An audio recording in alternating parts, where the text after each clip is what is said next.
Alright, let us continue. Why don't we talk to Joker first? Commander, something you need? How's the Normandy performing? Is she everything they said she'd be? She's the best ship in the fleet, if you've got a pilot who knows how to handle her. Balance isn't what you'd expect. Takes a while to get used to that oversized drive core we got stuffed in the back, and her power can sneak up on you if you're not careful. The Normandy's probably too much ship for your average Alliance pilot, Commander. Lucky for you, I'm anything but average. Ah, great. I like to know my crew. Mind if I ask you a few questions? I can see where this is going. You did a background check on me, didn't you? Well, I'll tell you the same thing I told the captain. You want me as your pilot. I'm not good. I'm not even great. I am the best damn helmsman in the Alliance fleet. Top of my class in flight school, I earned that. All those commendations in my file, I earned every single one. Those weren't given to me as charity for my disease. I can't have you on this ship if you're going to infect my crew. Infect the crew? Oh man, you have no idea what I'm talking about, do you? Okay, I've got Not COVID. brittle bone disease. The bones in my legs never develop properly. They're basically hollow, too much force and they'll shatter. Even with crutches and my leg braces, it's hard to get around. One wrong step and crack! It's very dramatic. But I've learned to manage my condition, Commander. Put the Normandy in my hands and I'll make her dance for you. Just don't ask me to get up and dance unless, you like the sound of snapping shin bones. I need to know more about this Wrex syndrome if I'm putting my ship in your hands. Yeah, of course you do. It's an extremely rare condition. Nobody knows exactly what causes it. Genetic, maybe. It's treatable, but there's no cure. I classify my case as moderate to severe. I was born with over a dozen fractures, hip, thighs, ankles. My bones were already breaking in the womb. 100 years ago, I wouldn't have survived past my first year. Lucky for me, modern medical science has turned me into a productive member of society. You're not going to break a bone trying to fly the ship, are you? I don't fly with my feet, Commander, so I'm fine as long as I'm in this chair. I gotta be real careful when I get up to take a piss, though. I can do my job as well as anyone on the ship. Better, actually. So don't worry about it. I'm not trying to make you uncomfortable. Let's talk about something else. Whatever you want, Commander. Why does everyone call you Joker? It's a lot shorter than saying Alliance Flight Lieutenant Jeff Moreau. Plus, I love to make little children laugh. You're dodging the question. Look, I didn't pick the name. One of the instructors in flight school used to bug me about never smiling. She started calling me Joker, and it stuck. Why didn't you ever smile? Hey, I worked my ass off in flight school, Commander. The world's not gonna hand you anything if you go around grinning like an idiot. By the end of the year, I was the best pilot in the academy, even better than the instructors, and everybody knew it. They'd all got their asses kicked by the sickly kid with the creaky little legs. One guess who was smiling at graduation? Alright, I have to go. good talk. All right, see ya. More codex entries. Well, we've gone through them enough for a while. Check out that extra bonus episode if you're interested. We'll get back to it once we've collected a few more codex entries. Hey Presley. If anyone has to take over for Captain Anderson, I'm glad it's you. I'm not sure about having non-humans on our ship, though. I'm in charge here, Presley. I decide if we have non-humans on this vessel. Yes, ma'am. Understood, ma'am. Speak freely, Presley. I want to know if you have a problem with non-humans. It's not that, Commander. Humanity has always handled its own problems. Saren attacked one of our colonies. We should be the ones to stop him. We don't need their help. This is bigger than humanity. Saren's a threat to every species in the galaxy, and I'll welcome anyone who wants to help me bring him down. I guess so. Maybe I'm just stuck in the old ways of thinking. But don't worry, Commander. This won't be a problem. How did you end up assigned to the Normandy? I signed up with the Alliance as a navigator right out of school, following in my grandfather's footsteps, I guess.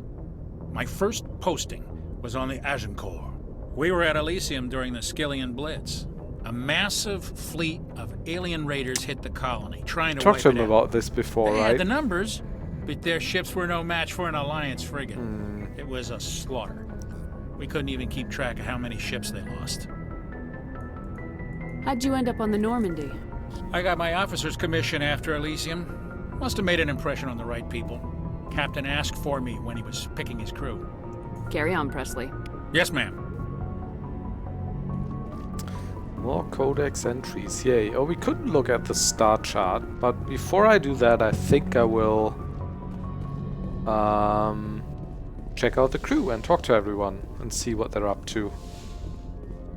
How they're feeling.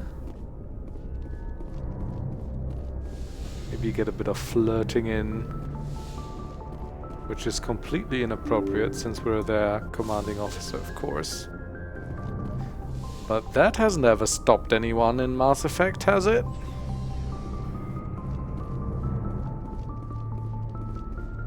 Kaidan.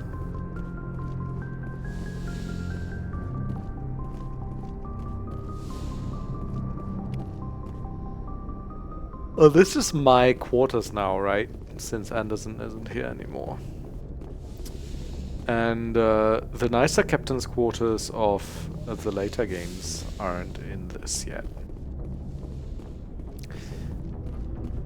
Trying very hard to not to spoil anything.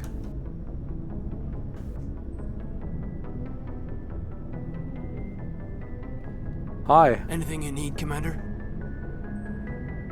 What's your opinion on the last mission? I don't see how we could have done things any better. At least not without getting to Eden Prime sooner. And we were on the scene faster than any other Alliance ship could have been. Just trying to get a sense of where the crew's at. Thoughts? I've wasted enough of your time for now, Commander. We'll have time for personal debriefings later. We'll talk another time, Lieutenant. Commander? Huh. They're still talking about Eden Prime, even though, like, we're a Spectre now, and we're hunting Saren, and, you know.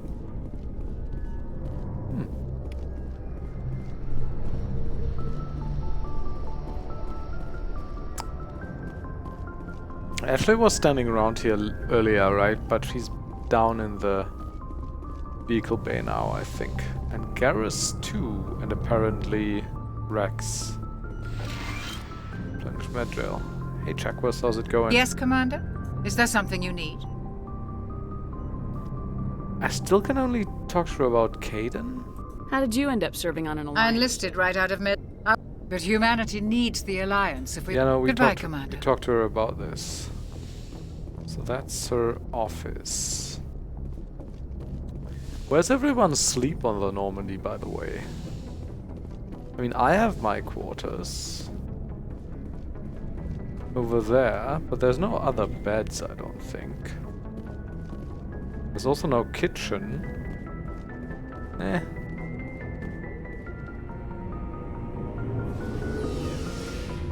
And there's this very slow elevator.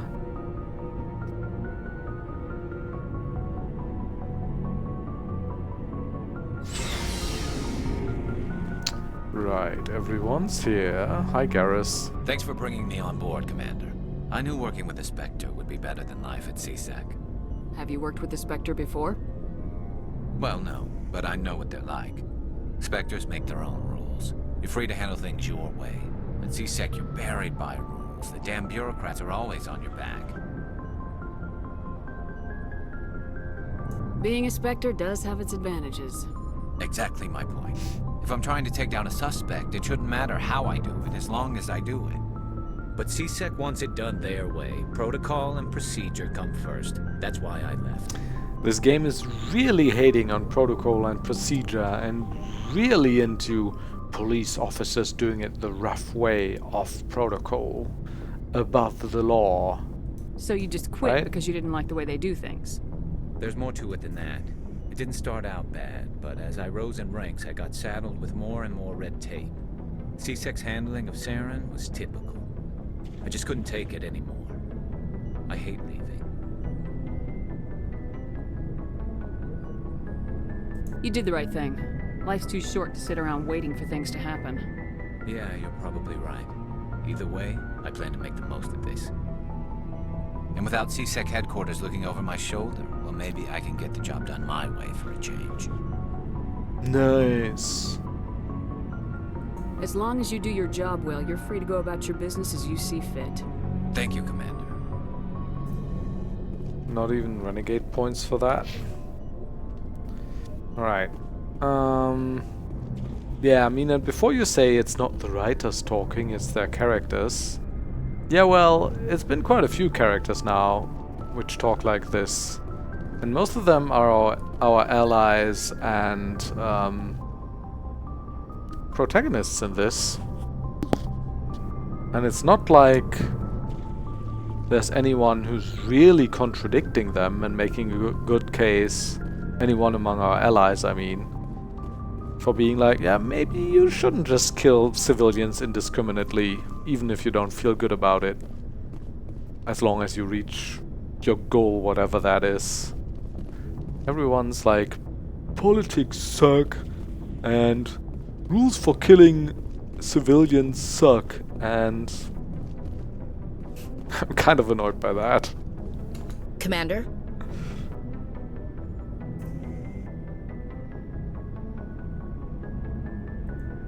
What's your opinion of the last mission? Kinda wish you'd got there sooner, Commander. No offense, I appreciate the rescue. I just wish... They died, you lived. That happens in this job. Yes, Commander. Believe me, I understand that.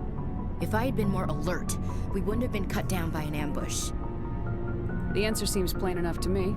Be more alert. Aye, aye, Commander. I'll make sure it doesn't happen again. Damn, we're kind of rough to them. Do you have a few minutes to talk? One-on-one? I'm sorry, Commander. I need to get my duties squared away. I wouldn't mind talking more later, though. Kinda wish you'd got there. No offense, I appreciate the... Yet, if I had been more alert, I'll make sure it doesn't happen again. Dismissed, Chief. Ma'am? Nice ship you've got, Shepard. What can I do for you? What's your story, Wrex? There's no story. Go ask the Quarian if you want stories. You Krogans live for centuries. Don't tell me you haven't had a few interesting adventures. Well, there was That's this not one don't time be an the ass. Quarians almost Holy wiped fuck out game. Our entire race. That was fun. Like, people give Witcher shit for the dialogue options you choose, not... Witcher 3, that is. Not, sometimes being dissimilar to what is actually being said, but it's not nearly as bad as in this game. Yeah, they tried the same with us, but we fought them off. It's not the same. Seems similar enough to me. So your people were infected with a genetic mutation? An infection that makes only a few in 1,000 children survive birth? And I suppose it's destroying your entire species? You're still here. Can't be all that bad. I don't expect you to understand, but don't compare humanity's fate with the Krogan. I was just making conversation. I wasn't trying to upset you. Your ignorance doesn't upset me, Shepard. As for the Krogan, I gave up on them long ago. The genophage infected us, but it's not what's killing us. Are your people really dying? We're sure not getting any stronger. We're too spread out. None of us are interested in staying in our own system. Lots of species have left their homes and prospered. But they go to colonize new worlds. We're not settlers. We're warriors. We want to fight. So we leave. Hire ourselves out. And most of us never go back. Huh. What can you tell me about the genophage? Ask the Solarians if you want details. They made it. All I know, it makes breeding nearly impossible. Thousands die in stillbirth, and most never get that far. Every Krogan is infected, every one. And no one's rushing to find a cure. Why don't the Krogan try to find a cure? When was the last time you saw a Krogan scientist? You ask a Krogan, would he rather find a cure for the genophage or fight for credits? He'll choose fighting every time. It's just who we are, Shepard. I can't change that. Nobody can. Nice essentialism So you long, got going Wrex. there, Shepard. Wrex. Okay, let's go see Tali.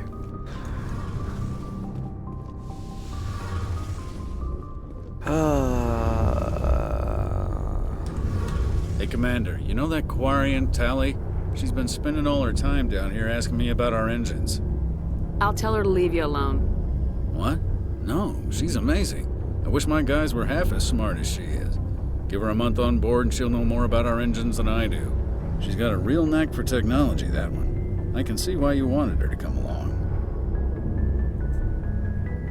Fill me in on the IES stealth system. How does it work exactly? You can't hide a ship out in space. They emit too much heat and radiation. Too easy for sensors to pick them up, unless you find a way to capture those emissions. So our stealth systems trap the energy we give off in storage sinks built into the ship itself. No emissions to give away our location. Eventually the sinks have to be vented. More than a few hours silent running and they overheat. Cook us inside our own hull. There's no way for anyone to detect us? A visual scan can still pick us up. Anyone looking out a window can see us plain as day. But you have to be pretty close to get an actual visual out in space. Most vessels rely on scanners. As long as the stealth systems are engaged, they can't see us. Not unless we accelerate to FTL speeds. Why doesn't it work with faster-than-light travel? Cranking up to FTL blue shifts our emissions, pushes them into frequencies too high to capture in the sinks. As soon as we make the jump, it's like setting off a flare. Sensors can pick up our location whenever we enter or exit FTL flight, but for short-range missions, our stealth systems are amazing, and we've got the only one. I want to know more about the Normandy. She's the best ship I've ever served on, probably the fastest vessel ever designed, and she's the only one using the new Tantalus drive core. What's so special about the Tantalus drive core? Proportionally, it's about twice the size of any other vessel. Not only are we faster, but we can run at FTL speeds longer before we have to discharge the core. Where else have you served, Adams? If you name a class of Alliance ship, I've probably served on it. Everything from dreadnoughts and carriers right down to frigates like the Normandy. My last assignment was on the Tokyo, only a cruiser, but she was a good ship. Couldn't hold a candle to the Normandy, though. Carry on, Adams. Aye, aye, Commander. Hey, Tali. Your ship's amazing, Shepard. I've never seen a drive core like this before. I can't believe you were able to fit it into a ship this small. I'm starting to understand why you humans have been so successful. I had no idea Alliance vessels were so advanced. The Normandy's a prototype, cutting-edge technology. A month ago, I was patching a makeshift fuel line into a converted tug ship in the flotilla. Now, I'm sitting on board one of the most advanced vessels in Citadel space. I have to thank you again for bringing me along. Traveling on a vessel like this is a dream come true for me. I had no idea you found ship technology so interesting. It comes with being a Quarian. The migrant fleet is the key to the survival of my people. Ships are our most valuable resource. That makes But sense. we don't have anything like this. We make do with cast-offs and second-hand equipment. We just try to keep them running for as long as we can. Some of the fleet's larger vessels date all the way back to our original flight from the Geth. That's 300 years ago. I can't believe your fleet's still using ships that are 3 centuries old. They're constantly being repaired, modified, and refitted. They aren't pretty, but they work. Mostly. We've tried to make ourselves as independent as possible on the flotilla, grow our own food, mine, and process our own fuel. But some things we just can't make on our own. A patch to maintain the hull integrity requires raw materials we just don't have. That's why our pilgrimages are so important. Tell me about your people. Our lives aren't easy. Resources are scarce, and we are constantly on the move. Everything we do must in some way contribute to the continuation of the migrant fleet. There are 17 million Quarians in the flotilla, and each of us relies on the others for survival. The bonds among my people are strong. Unfortunately, we have had to surrender many of the freedoms and civil liberties other species take for granted. What kind of freedoms? Well, it's illegal for parents to have more than one child. If our population grows too much, it would strain our resources to their breaking point. Of course, we also can't allow our numbers to become too few. If our population is in decline, the rule against single births is temporarily repealed. I was about to say. In extreme cases of population decline, incentives are even offered to encourage multiple births, though the Conclave hasn't had to take such measures in nearly a century. Like, you need like slightly over 2 children per couple to just keep a population running, right? So 1 seems very little unless they're fine with getting fewer and fewer. That's your government. The Conclave is our civilian branch of government. Each ship can elect a representative to serve on the Conclave and make decisions that affect the fleet as a whole.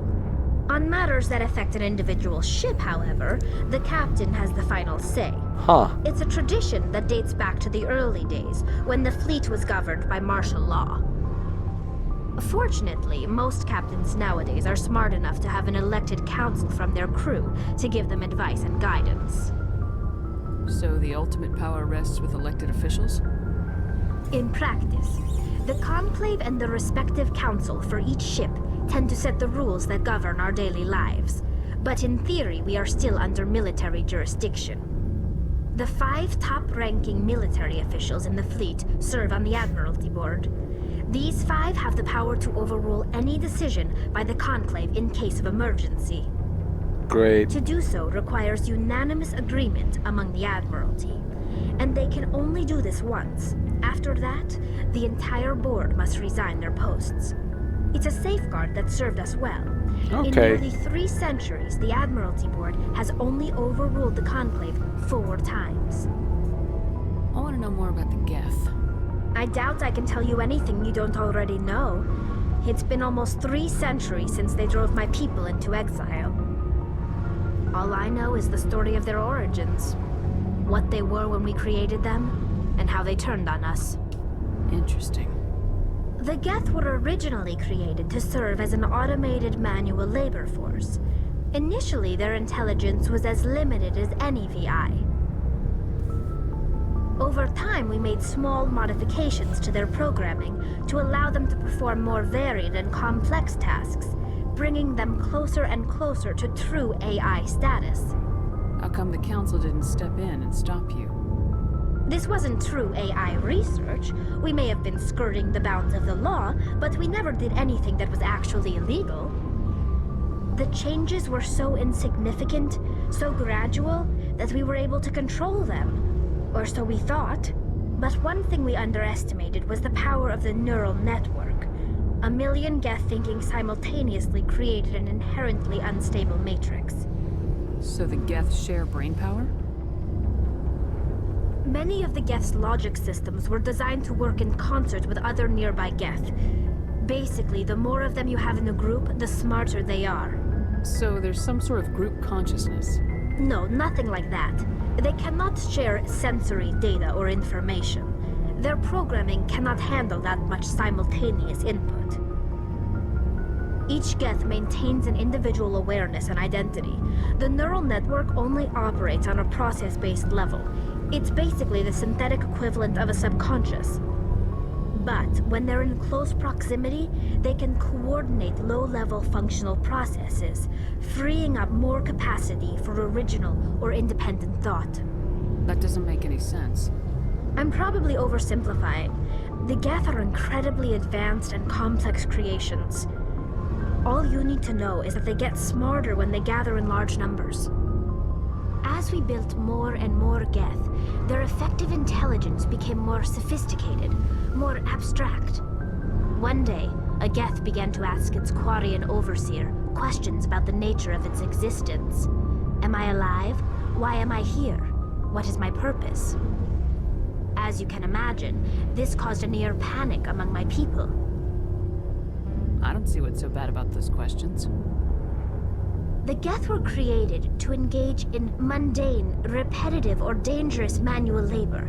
That's fine for machines, but it won't satisfy a sentient being for long. The Geth were showing signs of rudimentary self-awareness and independent thought. If the Geth were intelligent, then we were essentially using them as slaves. It was inevitable the newly sentient Geth would rebel against their situation. We knew they would rise up against us, so we acted first. A general order went out across all Quarian-controlled systems to permanently deactivate all Geth. The Geth responded to this order violently. You didn't really think they'd just let you destroy them without a fight, did you? The hope was that most of the Geth would still be little more than machines, incapable of organized resistance. But they had progressed much further than anyone anticipated. The war was long and bloody. Millions upon millions of Quarians died at their hands. In the end, we were forced to flee our own homeworld. We feared the Geth would pursue us, but they never came beyond the Veil. Now we drift through space, exile searching for a way to reclaim what was once ours. It's hard to feel sorry for you. Your ancestors tried to wipe out another species. We made a mistake when we created the Geth in the first place. But we did not make a mistake when we went to war against them. If we had not acted, they would have wiped us out. They're a synthetic life form. They have no use for organics. None. Why do you think they cut themselves off from the rest of the galaxy? Why do you think they've killed every organic being who's ever tried to contact them? You didn't give them a real good first impression. You really think things would be any different if we waited for them to act first? The Geth are not innocent victims in all this. No, but enemy. Neither are they you. They want to destroy us. Not just the Quarians. All organic life. That's why they've joined up with Seren. And that's why we have to stop him. I want to know more about the pilgrimage. When my people reach maturity, we leave our birth ships and seek acceptance with a new crew. It's necessary to maintain genetic diversity among the fleet. But no ship wants to accept someone who will be a burden on them. So, to prove our worth, we embark on a pilgrimage. We set out alone, leaving the flotilla and our families behind us. We only return once we have found something of value we can bring back to the fleet. This is presented as a gift to the captain of the respective ship we wish to join. If the gift is accepted, we are welcomed into the crew. Can a captain choose to reject the gift? That doesn't happen often. Most captains are eager to increase the size of their crew. It increases their own standing in our society. Even when the gift is not particularly valuable, the captain usually accepts it out of a sense of tradition. However, there is a stigma to presenting a substandard gift. It's not the best way to make a good impression on a new community. Most pilgrims don't return until they find something worthwhile. I can't believe they just send you off alone. It's not like they just cast us out. Before we leave, we are given lessons in how to survive outside the flotilla, and given gifts to help us on our journey. We also receive implants to fight off sickness and disease. Generations of living in an isolated and highly controlled environment have left our immune systems weaker than most. By the time we leave the fleet, we are well equipped for the pilgrimage. This is a rite of passage for all Quarians. If it were dangerous, our numbers would suffer.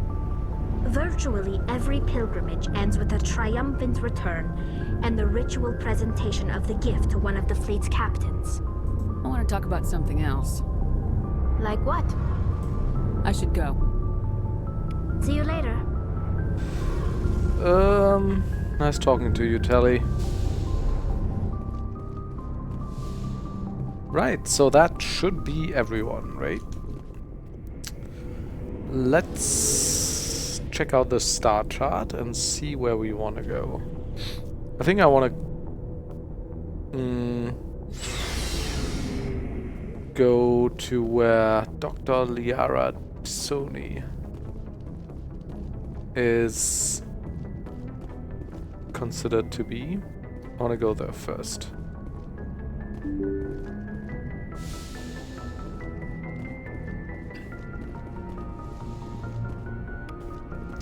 Man, everyone on the ship is kind of like, you know, one of them is like a rough cop who doesn't like to play by the rules and wants to get things done no matter the cost. The other is like a human supremacist soldier who likes following orders. The third one is kind of a genocidal we had to kill them, or they would have killed us, maniac. I don't know. I mean, it's a bit more complicated than that, but it's not like anyone's like a standout paragon of virtue here. Which, I mean, I guess that's fine, but it's going a bit far, I feel. Supposedly constructed by the long-extinct Proteans, this colossal deep space station serves as the capital of the Citadel Council. Gravity is simulated through rotation and is at a comfortable 1.02 standard Gs on the wards and a light 0.3 standard Gs on the Presidium ring.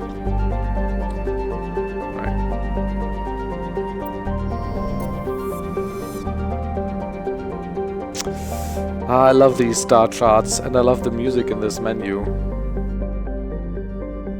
Brings back memories. Serpent Nebula. Oh, we have quite a few possible targets here. Bavaria. This is Liara's dig site. Goes through Asteroid. X57 Exodus Cluster. What do we have here? Asgard. Utopia.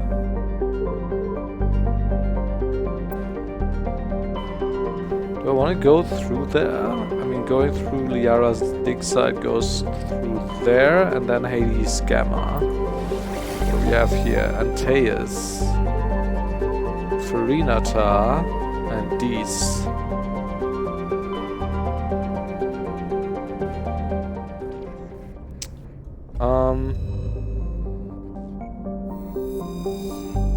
Yeah, let's go to Asteroid X57 first, I suppose. Now let's go to Liara's dig site right away. Sparta, Macedon, Athens, Knossos.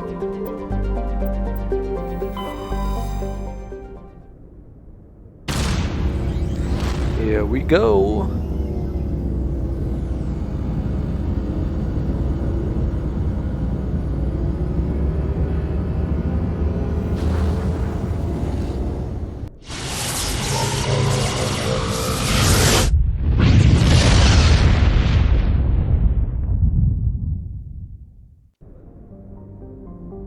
Salamis, Proteus, Circe, Nausicaa, Pharos.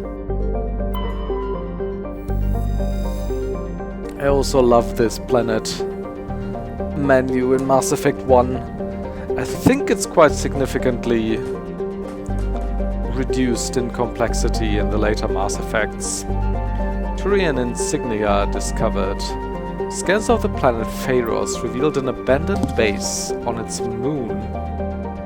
The recon team found nothing of interest, but much of the debris was marked with a Magna Colony insignia. Like all of these infos, I mean, they probably thought like, who's gonna read them anyways, we don't need them in the later Mass Effects, but I actually always read them and found them fascinating. And that's what we're going to do here. Distant Pharos has only seen a cursory examination by an unmanned probe. There's a trace atmosphere of nitrogen and argon. Its surface is mainly composed of tin with deposits of carbon. Deeper craters have been partly filled with ice, suggesting there might be a significant amount of water locked up beneath its frozen surface. A large, ice-bright crater in the southern hemisphere makes the planet visible from the inner system, leading to the planet's name. Orbital period. Earth, as we all know, of course, has a radius of about 6,100 kilometers, right? So it's quite a bit bigger than Earth. Day length 47.4 Earth hours. Atmospheric pressure, surface temperature, surface gravity 0.0 G. Interesting. More mass, but less G's than Earth. Or more volume, I should say. Probably not more mass. Survey. Is that using the Mako? Or why can't I... Why doesn't anything happen when I press survey? What's the second planet? Circe. Circe is a modestly sized hydrogen-helium gas giant with traces of sulfur and chlorine. These give it its striking yellow-green tint. As the development of the Proteus colony continues, Circe will likely be developed for helium-3 mining. Orbital period 141 years. Radius 22,479 kilometers. Day length 10.9 Earth hours. Spinning quite fast. Gas deposit surveyed.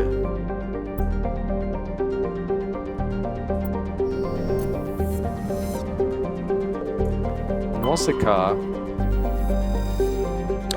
Traces of sodium in the atmosphere give Nausicaa its overall dark grey color, but it is otherwise a typical hydrogen-helium gas giant. An abundance of water vapor in the upper atmosphere account for its white clouds.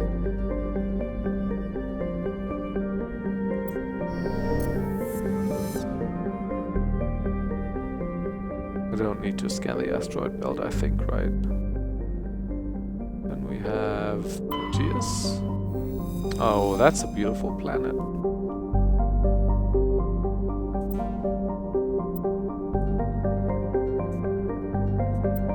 I don't remember if that gives us anything, like surveying them and there's a large amount of so-and-so. Do we get any money for that or so? Like the Hana homeworld, Proteus has more than 90% oceanic cover. The incredible heat thrown off from Athens raises global humidity to 100%, creates constant cloud cover, and powers colossal typhoons that rage across the surface year-round. Hot, humid, and storm-racked. Proteus' rare combination of oxygen-nitrogen atmosphere and carbon-based biosphere nevertheless recommended for colonization. Pilot program is studying the possibility of colonies below the ocean surface, safe from the worst effects of the weather. Colony founded 2179, population 12,470, capital Ithaca. 34 degrees Celsius, lots of gravity, heavy atmosphere, long day, interesting. Salamis. The geological properties of Salamis have been scanned from orbit, but little else is known about it due to its thick carbon dioxide atmosphere and proximity to the energetic star Athens. The equatorial daytime temperatures have been known to turn the surface molten. The crust is composed of iron with deposits of platinum group metals. 4.4 Earth years, bit bigger than Earth.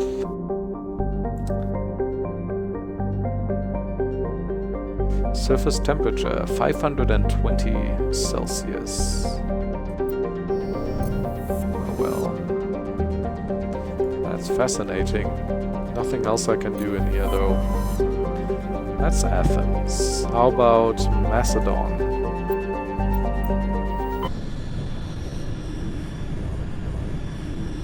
I also like it better in Mass Effect 1 that the flying isn't like a mini game where you see your ship in quote-unquote real time on the map.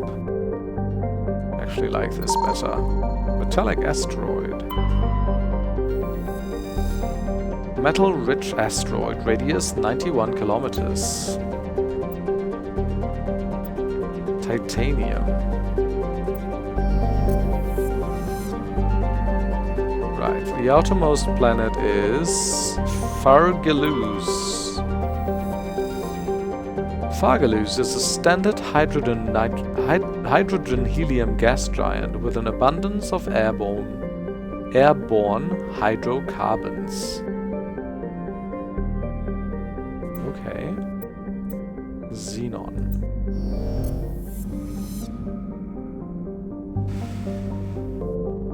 Palavig. Palavig is the second of the Macedon system's giant terrestrial planets, and by far the more interesting.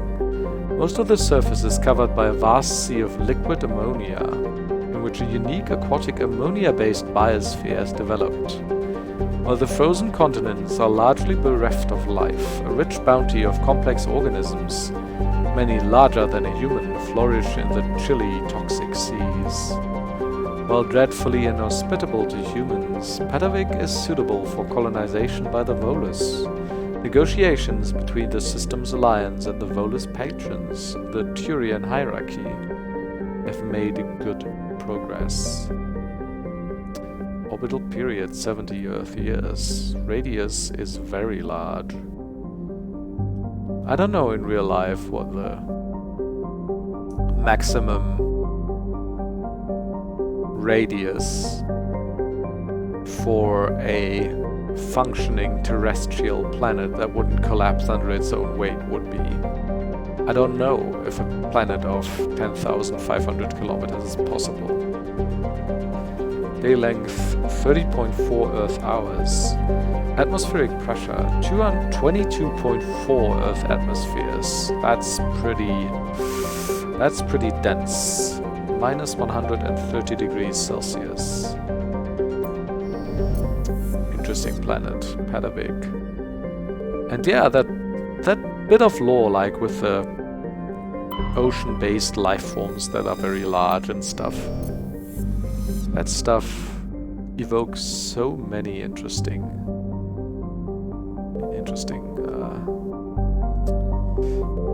pictures. Porolan. Porolan is an enormous terrestrial planet, half again the size of Earth. Despite its thick atmosphere, the weak output of the red dwarf Macedon leaves its surface biting cold. The crust is mainly composed of silica, but significant deposits of iron and other industrial metals are also present. These lodes may prove rich enough to be profitably mined despite the heavy gravity. 21 Earth years, yeah, 9,749 kilometers. Very long day. Pressure's fine, minus 197 degrees, 1.5 G. Matriarch's writings recovered. You were scanning the planet Porolan when a strange signal came from orbit. Navigator Presley determined the signal was from an ancient beacon. Your salvage team brought the beacon aboard and found one of Matriarch Dylan Naga's writings in its storage compartment. How about Sharjila? Ooh, nice picture. Oh, it's one we can land on, actually. Get the Mako ready. Warning, level 1 pressure hazard. Sharjila has a very dense atmosphere of ammonia and oxygen. Its temperature surface is mainly composed of alumina with deposits of sulfur. Convoys in the system have recently logged a number of unregistered vessels operating nearby. Sharjila has an extensive silicon-based oxygen-breathing ecology. Heavily populated areas are covered with fine silicon dioxide dust, the respiratory byproduct of the world's higher animal forms. High-speed surface winds, often laden with abrasive silica dust, present a hazard. In areas where the wind deposits a great deal of silica, footing can be treacherous. EVAs are discouraged. 1 Earth year. Radius similar to Earth. Day length 40.6 Earth hours. Atmospheric pressure is very high, 25 degrees Celsius, and surface gravity 0.9 G. Seems like a place we can land. With these planets, this writing and the pictures, and then also being able to go to the surface of some with a Mako, make Mass Effect 1 have the most sci-fi space exploratory feel of all the three, I feel. I've always really enjoyed all of these aspects. Garrus and Tali, or Wrex and Tali. Yeah.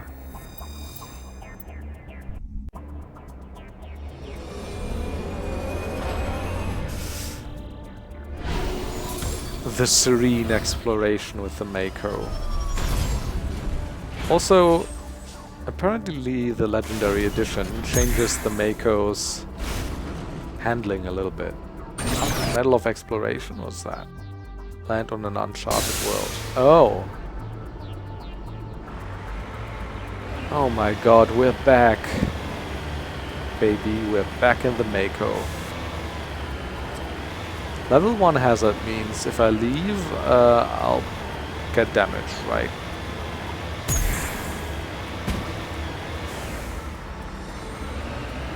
So I should probably have a look at the map. So there's a stronghold, there's an anomaly, and there's debris. I think I want to check out that debris first. I don't quite remember if it pays off exploring the planets aside from the markers that are initially visible on the map. If there's more hidden stuff or if that's just it.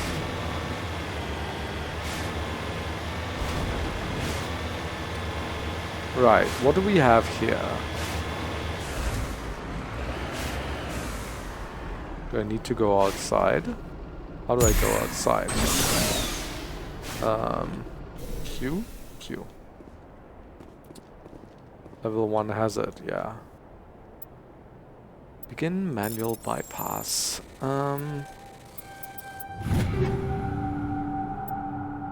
Armor upgrade, weapon upgrade. I'll take it. Is that all there is to this thing?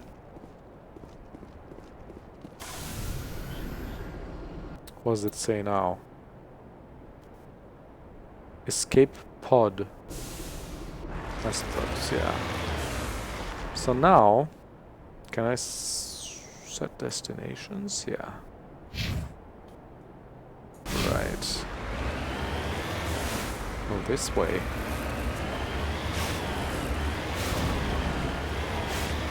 So far it's handling fine. I didn't have super negative memories of the handling of the Mako though. I know a lot of people complain, but I don't actually like. I have neither positive nor negative memories about the handling. Oh, I see enemies.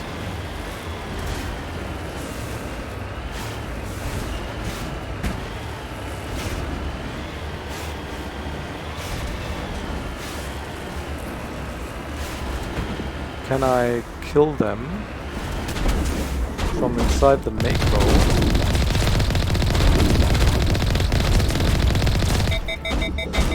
Oh! Okay. Can also overheat here.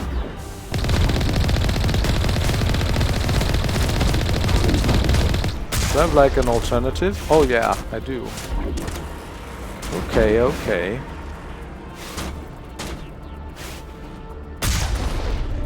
Bam.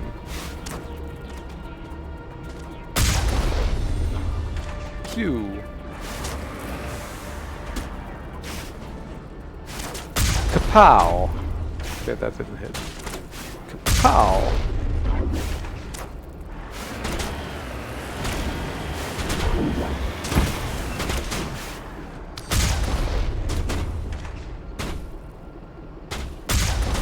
Oh god, that was so bad.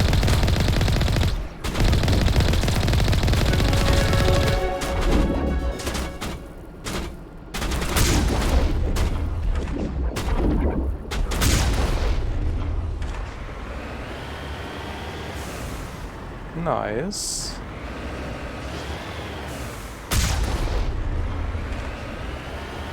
Any more locals? Yeah. Oh, that's right. I can actually leave and enter this building now, where there's probably more fighting, I would assume, huh? Okay. Oh yeah. I don't even know if we're ready for this. Go! Action. I don't know if this is like level scaled at all, or... Also, why am I shooting 3 times?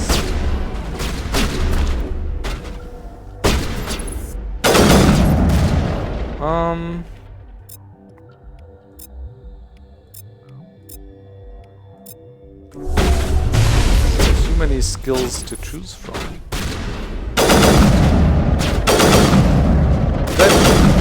Did I change like shooting modes or something?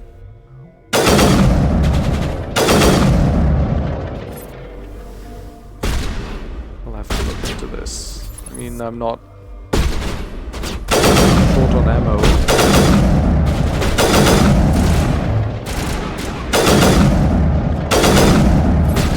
Okay, I probably should be doing this and this and... oh.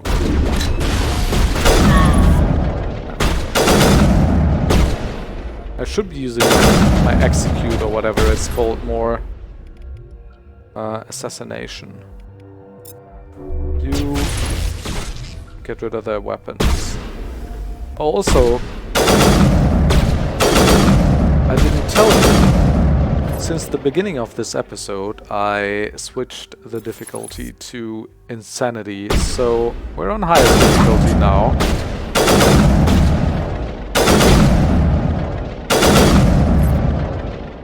So this is extra interesting. They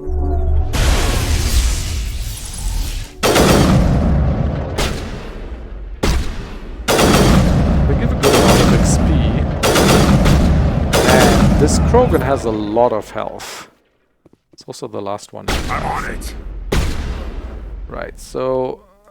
assassination, certainly. Oh, everything that we have. Ow! He's running away. Recharging his shields. Oh, that's a Turian though, that's someone else. What else do we have? Damping. Oh, the Turian is gone. And also I need to heal badly. Okay. It's a tough fight. But I like it.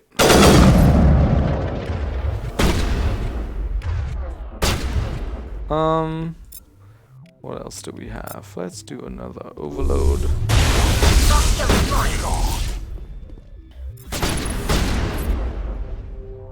Assassination. It's not quite dead yet.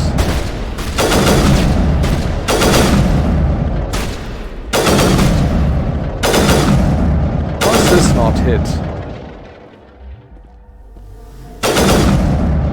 Also, it seems like I have some sort of ragdoll ammo or something. Okay, there's 2 more, I think. Maybe upstairs? Yeah, their triangles are pointing upstairs, but apparently that's nothing to do with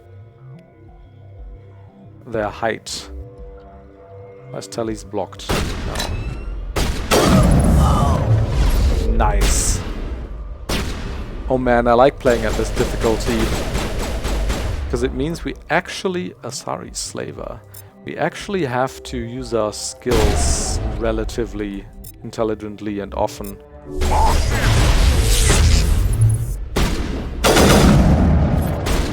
She's recharging her shields fast.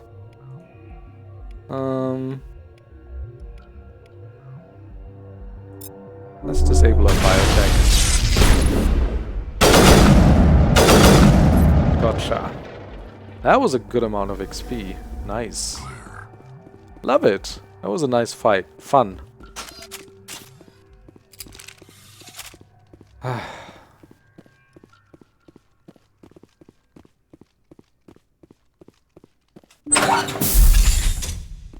There are more.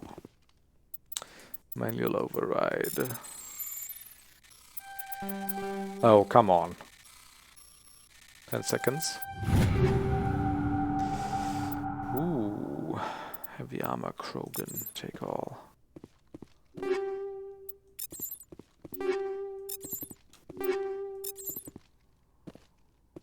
I had a bit of a look on at the loadout as well while We don't have level, do we? Oh, we do actually. While between episodes, while I was on the Normandy. But might soon be time to do that again. So, electronics for more shields. Sniper rifles for more damage. Wrex. Oh, well, that explains it. Wrex isn't skilled yet? What? Okay. So Wrex is definitely gonna be using shotguns, though. So, and other than that, barrier? Could be neat. Nah, but I think I'll do warp first.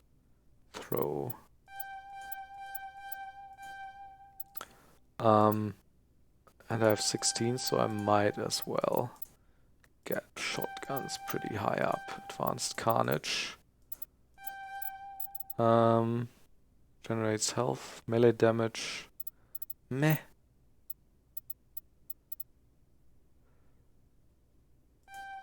So I'll do that and warp, right? Master warp. And Tali can go for more shields. What's Tali gonna be using? Shotguns as well, I suppose. Or pistols, maybe. Huh. Interesting. So they should already be doing much more damage now. At least Wrex.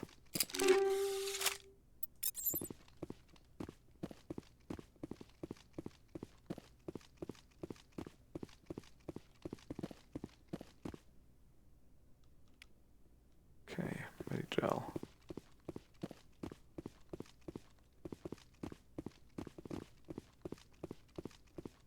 How do we get upstairs? There.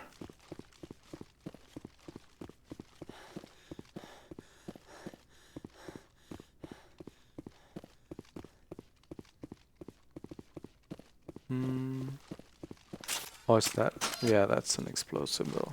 Explosive gas tank or something. Put that weapon away. What's in there? Hard decryption. Good thing we have Tali with us. Oh, that's quite the time limit though. Ooh, where do I get through?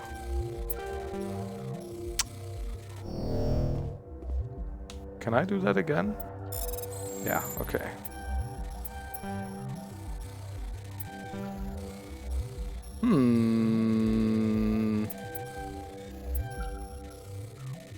Damn. Damn! It's a rough one. I mean, it is hard, but still. Also, my mouse is kinda striking right now. What's happening here? Okay, so no, I'm not gonna use the gel for it. Why? What's my mouse doing? What's this? Okay.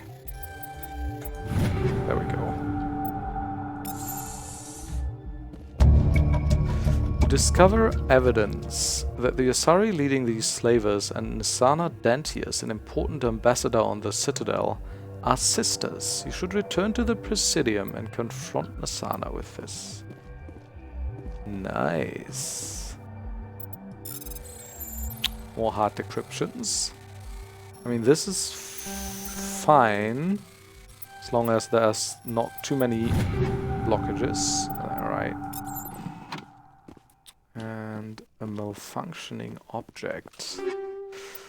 Ooh, with more loot. That was a lot of loot.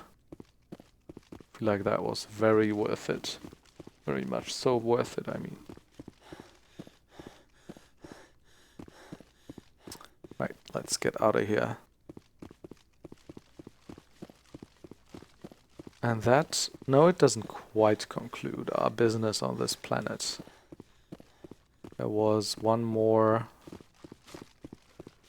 point of interest. Get into the Mako quickly.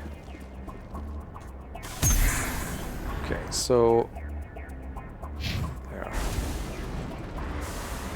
Right, so why do I still have the quest marker here? Did I miss something? Or is that just... Stronghold, the marker for Stronghold. Plot.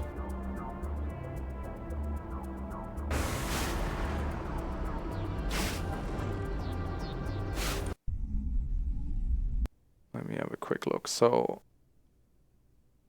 Oh. How about inside here? Yeah, no markers for plot anymore. Okay.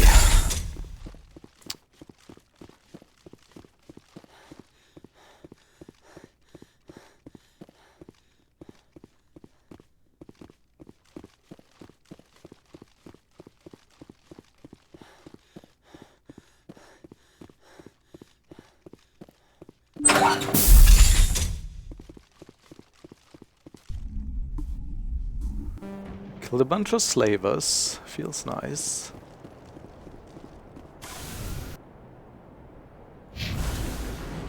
Right, so now we're going this way. Wee-hoo!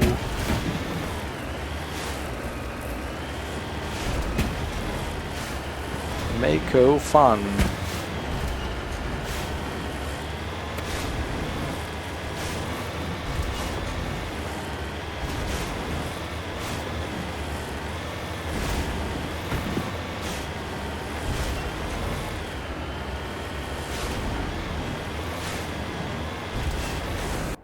Oh, this is... Wait. This is new, right? Also, am I seeing...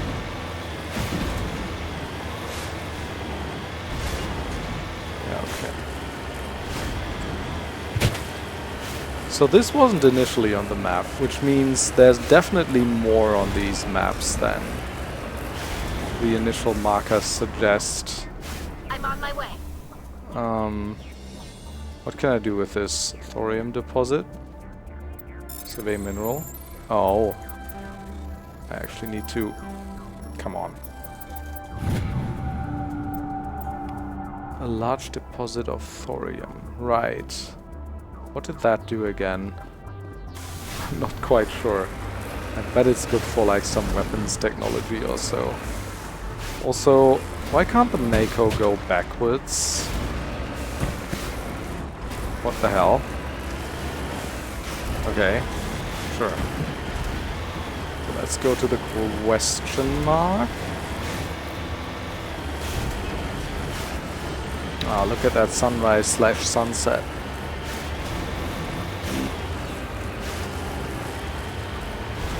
Ooh, an abandoned camp, it seems.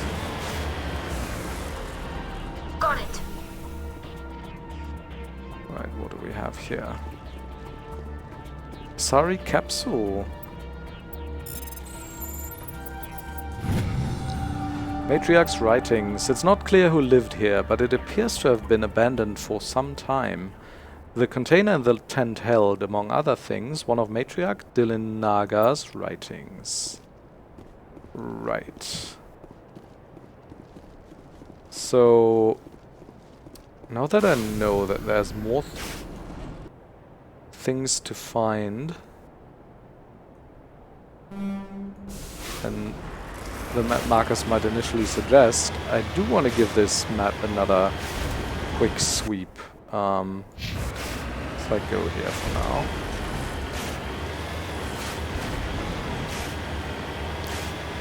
Sorry if this episode is taking some time, but I'll finish this planet for sure, and then we'll probably end there for now. What do we have here?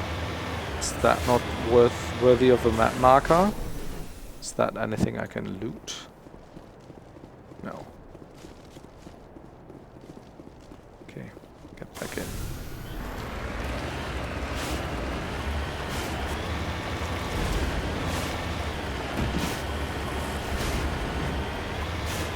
Oh, now I gotta scour all of these maps, right?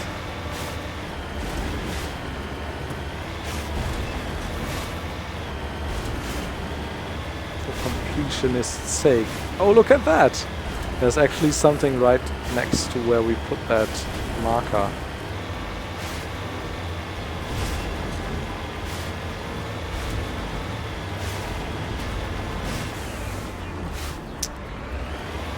Where is it?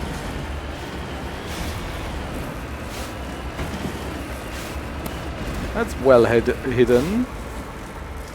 Also, I'd like to know whether these are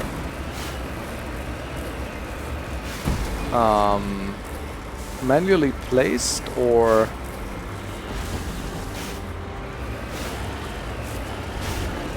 placed via RNG of some sort. I don't even know how do I get there? Is the new Mako handling keeping me from my minerals?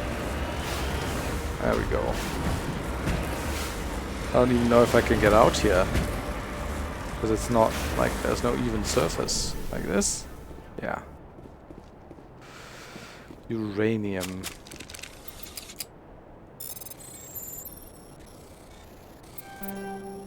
Okay.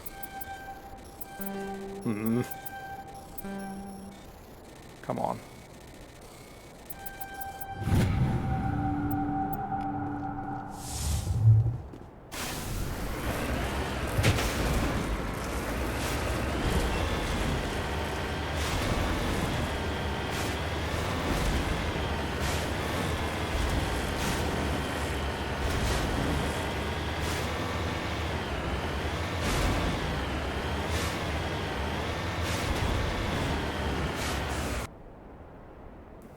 I don't know. Let's try and go here. Also, how do I get back to the ship? I think there's just one button, right, that does it.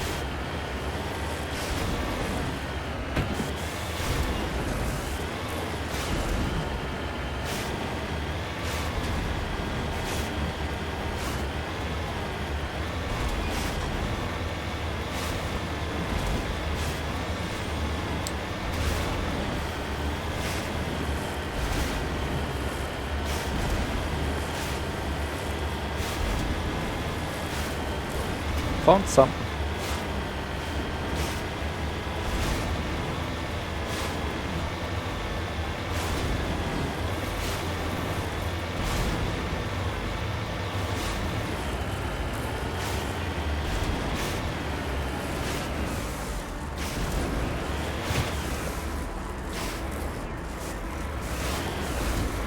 Heading out.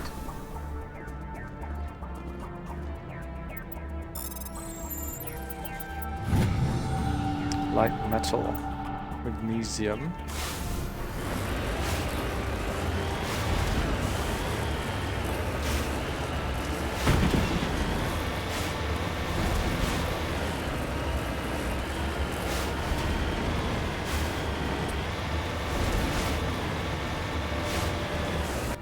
So, this one's more. Probably not gonna find everything on this surface, but I want to be kinda thorough. Not like painstakingly thorough, but I want to give it a good go. Also, we're flying. 4.9 Gs, right? Right, so that's back to that marker.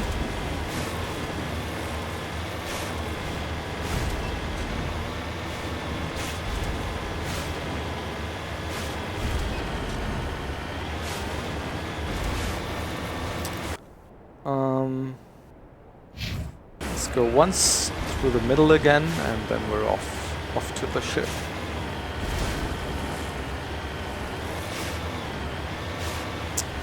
I'm also realizing this is, I mean, I hope people enjoy this, but this is like just talk to people aboard the Normandy, walk around the ship, catch up with the crewmates, and then explore planets, read their descriptions, and drive around with the Mako episode.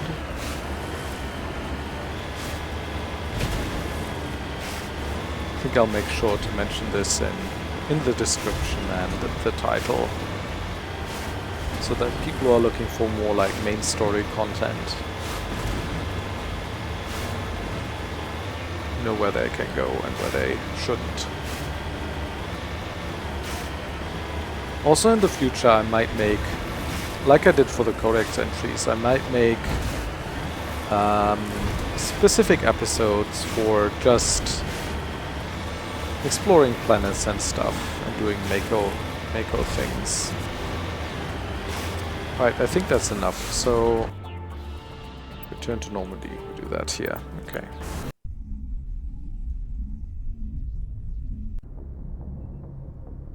Right, so that was just oh, we can land again, that's good. That was just this one system, the Macedon. We've already seen Athens as well. Still need to check out Knossos and Sparta, and on one of them should be Liara, right? Before we do that though, I'll take a break for now, and I'll see you on the other side. Thanks for watching, see you then.